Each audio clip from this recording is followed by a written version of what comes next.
오늘 말씀의 제목은 복음의 진리대로 바르게라는 제목으로 하나님의 말씀 함께 나누도록 하겠습니다. 복음의 진리대로 바르게. 사랑하는 성도 여러분, 예수님께서 왜 돌아가셨나요? 우리 예수님께서는 왜 죽으셨을까요? 예수님께서 죽으신 이유는 우리가 죽음의 문제를 해결하지 못하기 때문에 그렇습니다. 율법으로는 죄를 알고 또 율법의 방법으로는 죄를 용서함 받을 수는 있지만 그것은 완벽한 방법은 아니에요. 유한한 방법입니다. 동물의 제사, 동물의 피로 드리는 제사로 제사장이 제사를 지내지만 제사장 자신도 부족하고 죄 가운데 쌓여 있기 때문에 완벽한 제사를 드릴 수가 없다. 그리고 제물도 흠이 있기 때문에 완전한 효력을 발휘하는 제사를 드릴 수가 없습니다. 그래서 구약의 제사는 우리가 죄인인 것을 알게 하고요, 하나님이 어떤 분이신지를 알게 하는 아주 중요한 역할을 합니다. 초등학교 선생님의 역할을 하는 거예요. 그런데 왜 예수님이 돌아가셨을까요? 우리가 율법으로는 완벽한 구원을 받을 수 없기 때문에 예수님께서 완전한 대제사장으로 이 땅에 오셨습니다. 제사장은 본인을 위해서도 속죄제를 반드시 지내야 됐어요.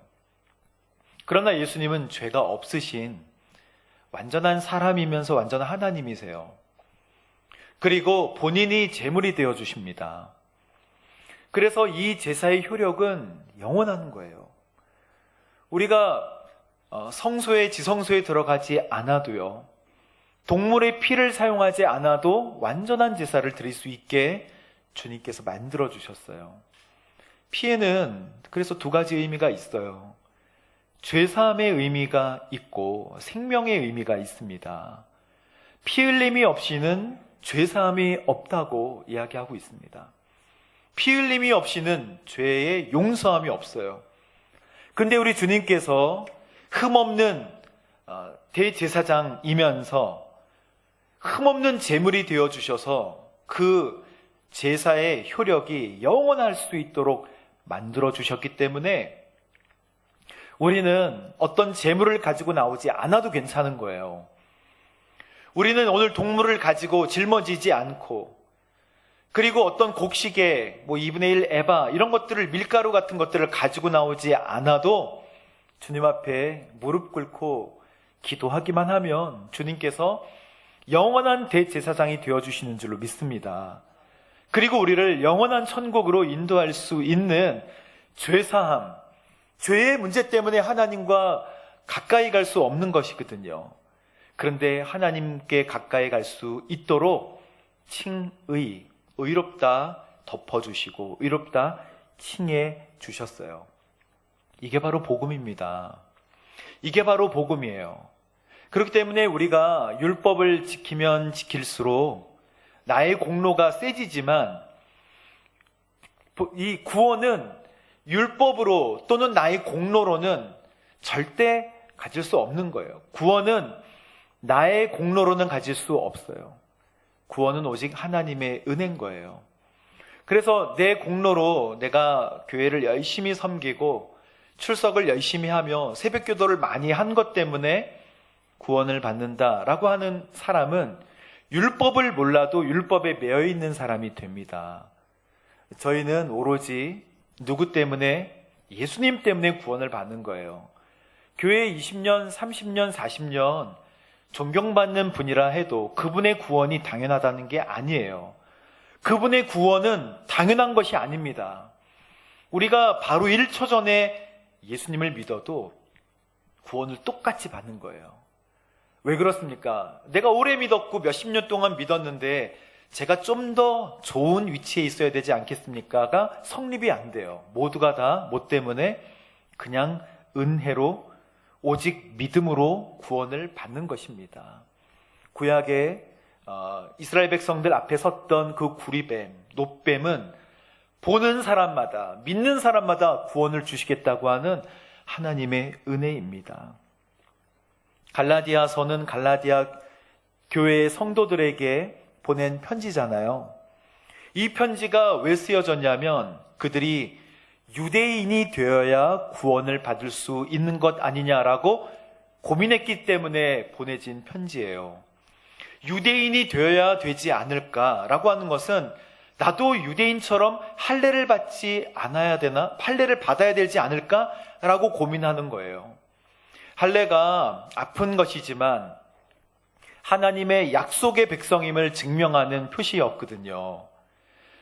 그 약속은 어디서부터 왔냐면 아브라함부터 온 거예요. 아브라함에게 하나님께서 큰 민족을 주고 너를 통해서 나의 나라를 세울게라고 약속을 해주셨잖아요. 근데 율법은 언제 왔습니까? 율법은 몇백 년 후에 모세로부터 시작된 거거든요. 모세로부터 계명을 받으면서 율법이 시작됐는데 아브라함이 의롭게 된 것은 율법으로 말미암이냐 아니면 믿음으로 말미암이냐? 하나님께서 우리에게 하시는 말씀입니다. 너희가 지켜야 되는 날과 달과 절기와 해 때문에 구원을 받는 게 아니야. 나는 오직 은혜로 너희를 위해 죽었고 너희는 그 은혜로 말미암아 믿음으로 그냥 구원을 얻는 거야 라고 하는 이것이 바로 우리에게 주어진 생생한 복음인 줄로 믿습니다. 그래서 함께 읽어볼까요? 시작. 여러분은 은혜로 인해 믿음으로 구원을 받았습니다. 이것은 여러분에게서 나온 것이 아니요 하나님의 선물이죠. 행위에서 난 것이 아니니 아무도 자랑하지 못하게 하려는 것입니다. 아멘. 오늘 바울이 바나바와 함께 디도를 데리고 예루살렘에 올라오는 내용이 갈라디아서 2장의 내용이에요. 바울은 왜 바나바와 함께 디도를 데리고 예루살렘에 올라올까요? 사실 바울은 갈라디아서 1장에 나는 계시로 말미암아 사도가 되었다라고 얘기해요. 그리고 많은 사도들이 있는 예루살렘으로 가지 않고 어디로 갔다 그랬나요? 아라비아로 갔다고 얘기했잖아요. 바울은 사람들의 인정이 필요가 없었습니다.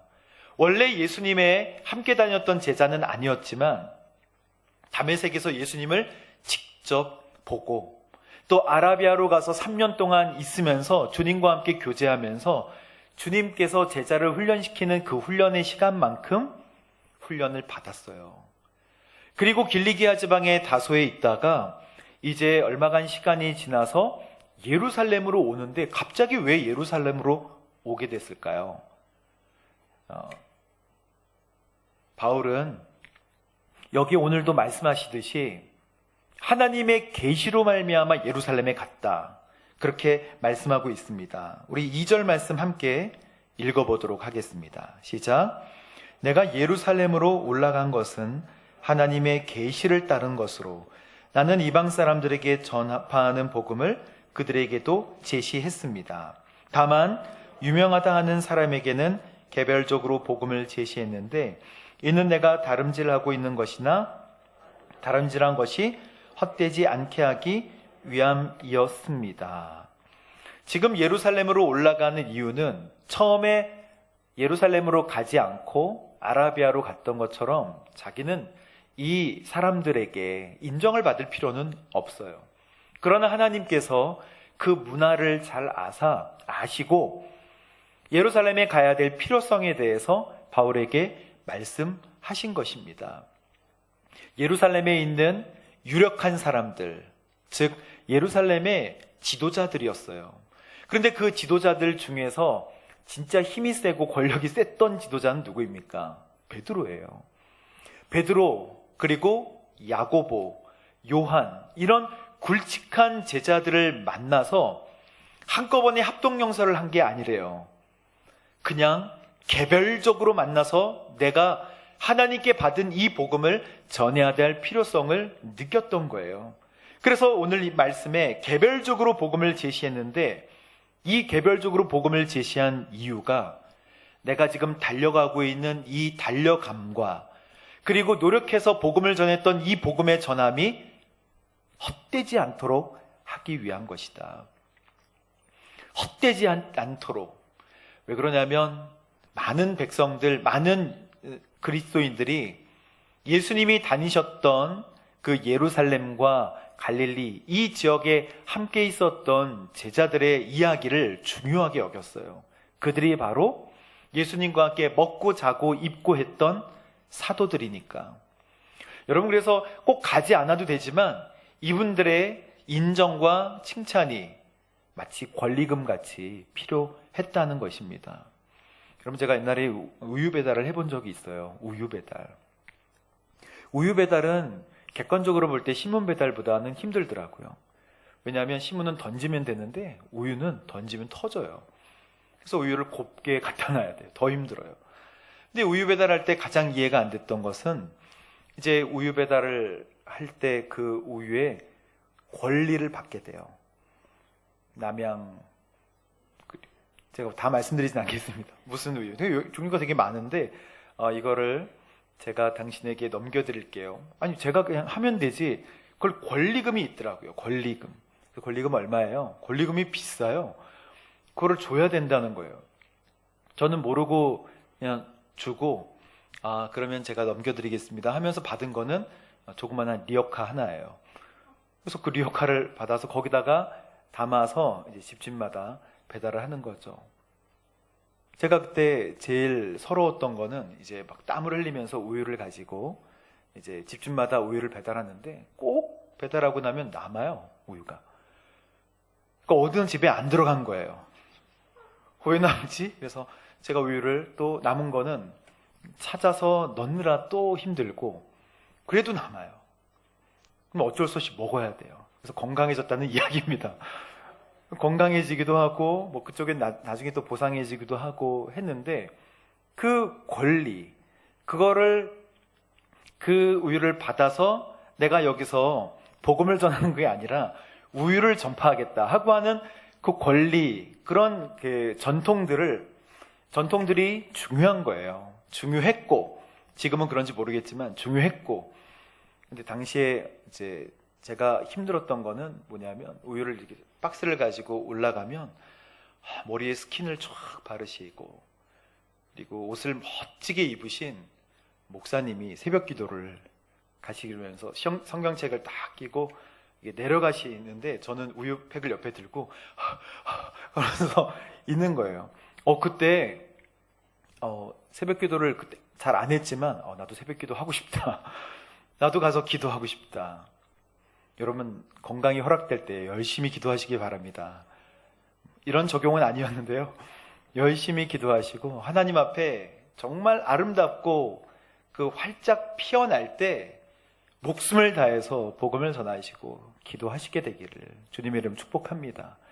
바울도 지금 예루살렘에 있는 많은 사도들에게 내가 열심히 복음을 전하고 있지만 그 복음을 전하는 것을 인정해 줄 필요성이 있어서 제자들을 개별적으로 찾아가서 만났다. 하나님의 계시를 따른 것이다 라고 지금 이야기를 하고 있는 것입니다. 바울이 정말 치밀했던 사람이에요. 3절 함께 보겠습니다. 시작. 나와 함께 있는 디도는 그리스 사람이었지만 억지로 할례를 받도록 강요하지는 않았습니다. 이때 디도를 왜 얘기를 할까요? 디도는 헬라인입니다. 그리스인이에요. 그러니까 유대인이 아니라는 뜻이에요. 근데 유대인들은 유대인 아닌 사람들과 같이 밥 먹거나 상종하지를 않습니다. 그것은 처음에는 싫어서 더러워서 그렇게 상종을 안 했던 것은 아니에요. 구약에는 이방인들을 잘 대하라 그랬어요.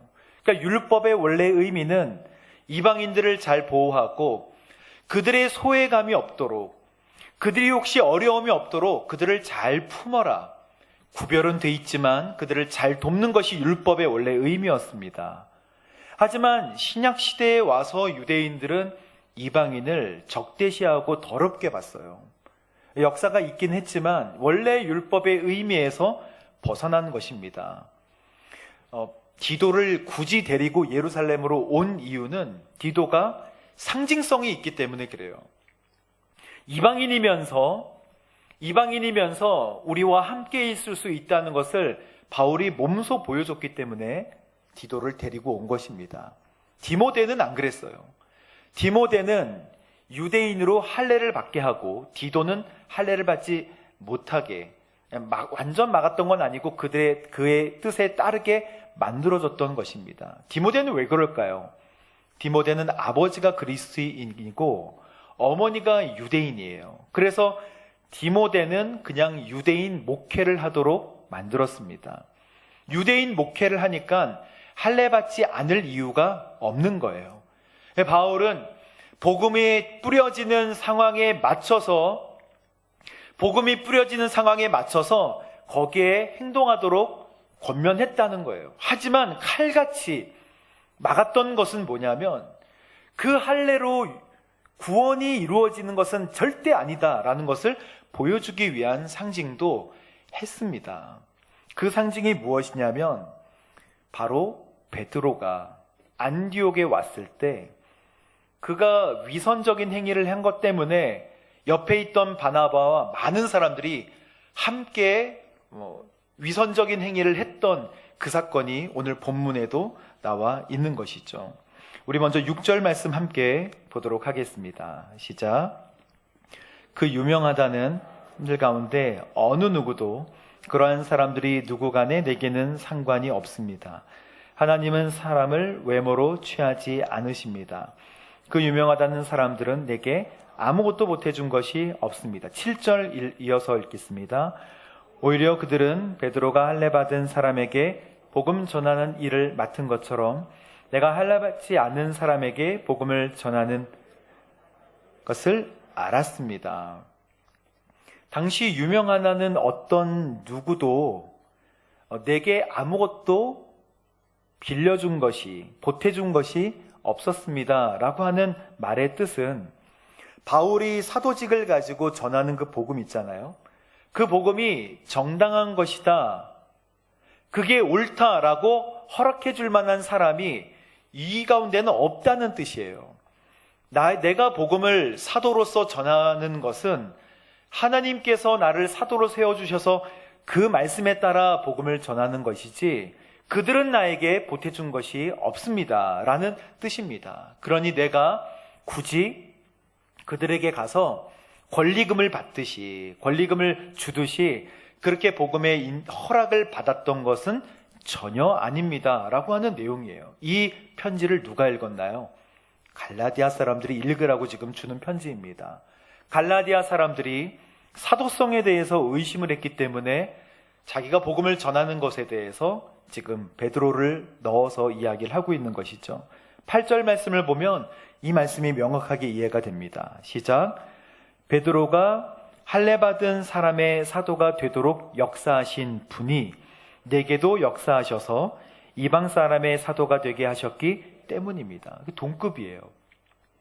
베드로를 유대인의 사도로 만드신 바로 그 분, 그 하나님께서 나를 역사하셔서 이방 사람의 사도가 되게 하셨습니다 라고 하는 얘기를 지금 갈라디아 사람들에게 하고 있는 것이죠.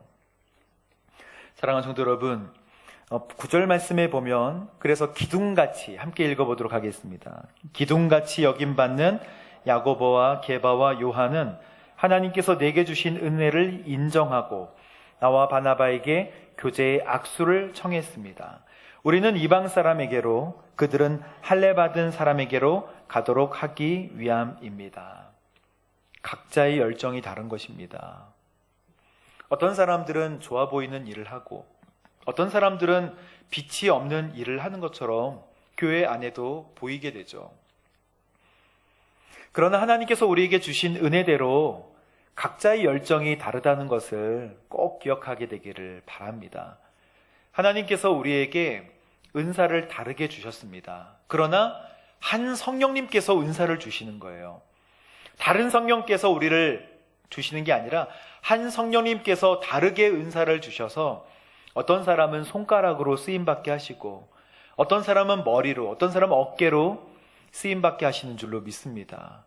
그러나 자기의 은사대로 하지 않고 그것을 거역하면, 질서를 어그러뜨리면 그것은 하나의 교회로 지음받기 어려운 상태가 되어지는 것이죠. 그래서 하나님께서 은사를 주셔서 각자 협력하면서 하나의 교회, 즉 누가 주인이세요? 우리 예수님께서 주인이신 그 교회를 만들어가는 것입니다. 평택에는 평택온누리교회도 있지만 다른 교회들도 있어요. 그 교회가 우리와 남이 아니고 예수님 안에서 지어진 하나의 지역 교회입니다. 지역만 다른 것이지 우리는 주님 안에서 한 지체된 사람들이에요. 그래서 교회 대 교회 대항으로 뭘 하면 열심히 우린 물론 이겨야겠죠. 게임에서 이겨야겠지만 우리가 하나의 지체로 그 지역에 믿지 않는 많은 사람들을 주께로 돌아오게 해야 되는 협력도 반드시 필요한 것입니다. 우리가 이기적이지 않게 되기를 주님의 이름으로 축복합니다. 11절 말씀은 베드로가 이제 외식을 하는 거예요. 밖에 나가서 식사한다는 뜻이 아닙니다. 베드로가 어떤 사람입니까? 고넬료에게 가서 하나님께서 차별하지 않으신다라는 것을 직접 알았던 그 베드로가 이제 바울의 책망을 듣는 사건이 11절에 나오는데 우리 말씀으로 함께 보도록 하겠습니다. 11절, 12절 함께 보겠습니다. 시작. 그러나 게바가 책망할 일이 있어서 얼굴을 주대하고 그를 책망했습니다. 게바는 야고보가 보낸 몇몇 사람들이 오기 전에 이방 사람들과 음식을 먹고 있었습니다. 그러나 그들이 오자 그는 할례 받은 사람들을 두려워해 슬그머니 그 자리를 떠났습니다. 13절에 보면 유대 사람들, 베드로와 같이 있었던 유대 사람들도 같이 위선을 행했다. 바나바는 바울을 옆에서 이끌어준 사람 아니겠습니까?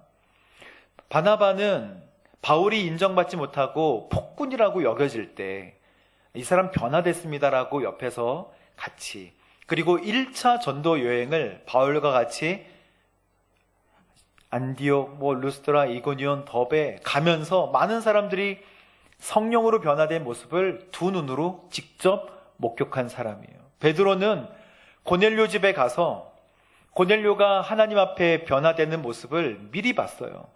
보자기 환상으로 하나님께서 내가 깨끗하다고 하는 이것을 네가 부정하다고 여기지 마라.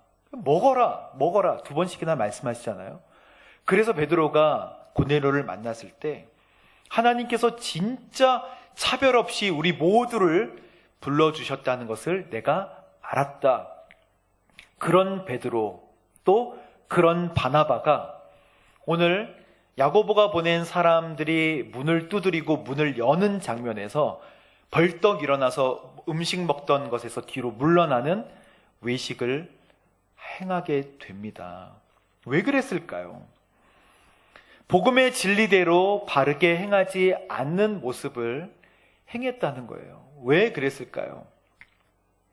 여기에 슬그머니 그 자리를 떠났습니다 할 때 휘페스텔렌이라는 단어가 있는데, 이 휘페스텔렌이라는 단어는 움츠리고 아래로 떠나다, 그러니까 움츠려서 조용히 뒷걸음질 치는 모습을 표현하는데, 그 헬라어에는 그 단어에 그 시제가 있어요. 그 미완료로. 그러니까 계속해서 슬그머니 뒷걸음질 치면서 서서히, 그냥 샥 도망간 게 아니라 그렇습니까? 그러면서 일어나서 그런데 말입니다 하면서 뒷걸음질 쳐서 화장실이 급해서 그 뒷문으로 나가버리는 것을 생생하게 표현을 했어요. 이것을 보고 바울이 책망을 하게 됩니다. 뭐라고 책망하냐면, 왜 복음의 진리대로 바르게 행하지 않는가? 저는 이게 2000년 전에 이 당시만 있었던 것이 아니라 오늘 하나님께서 저희들에게 주시는 메시지라고 생각합니다. 우리가 믿고 우리가 안 그 내용을 왜 바르게 행하지 않는가? 14절 말씀 함께 보겠습니다. 당신은 유대 사람으로서 말씀 한번 보여주세요. 14절 말씀. 당신은 유대 사람으로서 유대 사람처럼 살지 않고, 지금 바울이 베드로에게 책망을 하는 거예요. 이 유대 사람처럼 살지 않고 이방 사람처럼 살면서 어떻게 이방 사람에게 유대 사람처럼 살라고 강요를 합니까? 이 말씀은 쉽게 얘기하면, 베드로, 당신은 유대인의 옛 방식으로 살지 않잖아요. 당신은 이제 자유한 복음을 받았잖아요. 그런데 왜 이방 사람들에게는 그 율법을 강요합니까? 라는 거예요. 당신은 이미 자유로워졌으면서 당신의 행동은 왜 율법에 매여 있는 삶을 살아가고 있습니까? 휘페스텔렌. 우리는 말로 하나님의 은혜를 노래하지만 율법에 많이 잡혀 있어요. 은혜보다 더 큰 비중으로 자신만의 방법으로 살아갑니다. 복음의 진리대로 살지 않고 나름대로의 진리대로 살아요. 나름대로의 가치관으로 살게 되는 거예요.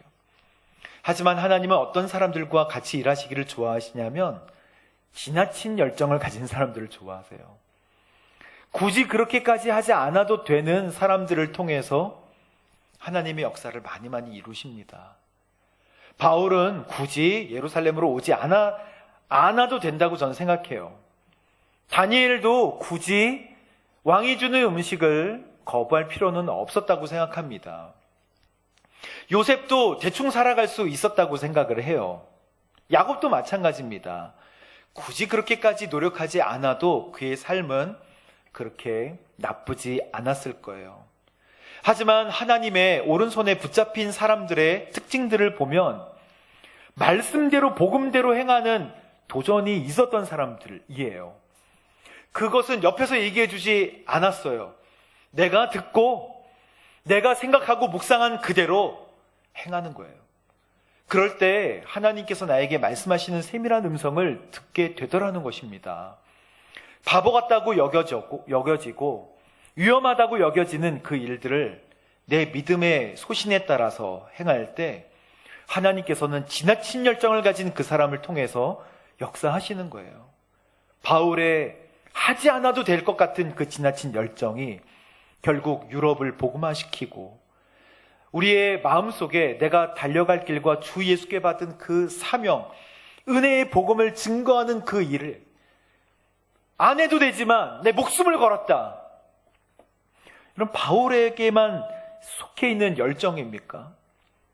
우리에게도 주께서 오늘 말씀하시고 도전하는 말씀인 줄로 믿습니다. 주님께서는 고린도전서 1장 21절에 복음을 전할 때요, 함께 21절 보겠습니다. 하나님의 지혜에 있어서는 세상이 자신의 지혜를 통해 하나님을 알 수 없으므로 하나님께서는 어리석게 보이는 말씀 선포를 통해 믿는 사람들을 구원하시기를 기뻐하세요. 우리의 말과 그 전하는 것이 언어라면 어떻습니까? 그걸로 하나님께서 역사하신다는 거예요. 유대 사람들은 표적을 구한대요. 그리스 사람들은 지혜를 찾아요. 사람들이 각각 다 다르다는 것입니다. 그런데 우리는 뭘 전해요? 십자가에 못 박힌 예수 그리스도를 전합니다. 우리는 십자가에 못 박힌 예수 그리스도를 전하는 거예요. 주님께서 나의 구원자가 되신다는 뭘 전해요? 은혜를 전하는 거예요. 나는 은혜로 구원을 받았다. 내가 구원받은 것은 은혜다. 논리적으로 주님 앞에, 다른 사람 앞에 설명할 필요가 없어요. 내가 구원받았다. 너도 구원받아라. 이것은 유대 사람들에게는 마음에 걸리는 일이라고 했어요. 이방인에게는 어리석은 것이라고 느껴진다는 것이에요. 하지만 24절 말씀에 부르심을 받은 사람에게는 유대 사람이든 그리스 사람이든 그리스도는 하나님의 능력이며 하나님의 지혜인 줄로 믿습니다. 그렇죠. 여러분, 로마서 4장 말씀 마지막으로 보도록 하겠습니다. 로마서 4장 2절 3절 보면 3절 보세요. 성경이 아브라함이 하나님을 믿었기 때문에 그 믿음이 의로 여겨졌다 했잖아요. 4절 보십시오. 일하는 자에게는 그 품삯이 은혜로 여겨지지 않아요. 열심히 일하면 그것은 대가로 다가오는 거예요. 그런데 오늘 말씀은 저희가 열심히 믿음 생활하고 하나님 앞에 이 찬양 드리고 예배 드리는 이것이 우리의 대가로, 구원이, 우리가 열심히 예배 드리는 것 때문에 구원이 대가성으로 주어지면 이미 교만에 들어간 거예요. 우리 오늘 하나님의 은혜로 이 자리에 있는 줄로 믿습니다. 저와 여러분은 그냥 은혜로 구원을 받은 거예요. 뭐 노력한 게 없어요. 5절 말씀 보십시오. 일하지 않고도 경건치 않은 사람을 의롭다고 인정하신 분을 만난 사람에게는 그 믿음이 뭘로 여겨져요? 의로 여겨지는 거예요. 그게 믿음이죠. 오늘 우리가 주님께 감사하게 되기를 원합니다. 아브라함이 그래서 증거합니다. 아브라함이 하나님을 믿었으니 그게 의로 여겨졌다. 그래서 할례를, 마지막 10절 말씀을 함께 보겠습니다. 10절 말씀. 어떻게 구원을 받는 것인가? 그러면 이것이 어떻게 의로 여겨졌습니까? 그가 할례를 받은 때입니까? 아니면 할례를 받지 않은 때입니까? 할례를 받은 때가 아니라 할례를 받지 않은 때, 아브라함이 그렇게 의롭다 여기심을 받았다는 거예요. 사랑하는 성도 여러분, 복음은 은혜예요. 그래서 아무것도 노력하지 않아도 주님 앞에 그냥 선물로 오늘 은혜를 받는 것입니다. 이 은혜 안에 거하고 은혜의 통로가 되시기를, 복음의 진리대로 바르게 살게 되기를 주님의 이름으로 축복합니다. 함께 기도하겠습니다. 하나님 아버지, 내게 주신 은혜를 나에게 주셨던, 공짜로 주시고 그냥 선물로 주셨던 은혜를 알고 오늘 복음의 진리대로 바르게 살아가는 거룩한 우리가 될 수 있도록 인도하여 주옵소서. 예수님의 이름으로 기도합니다. 아멘.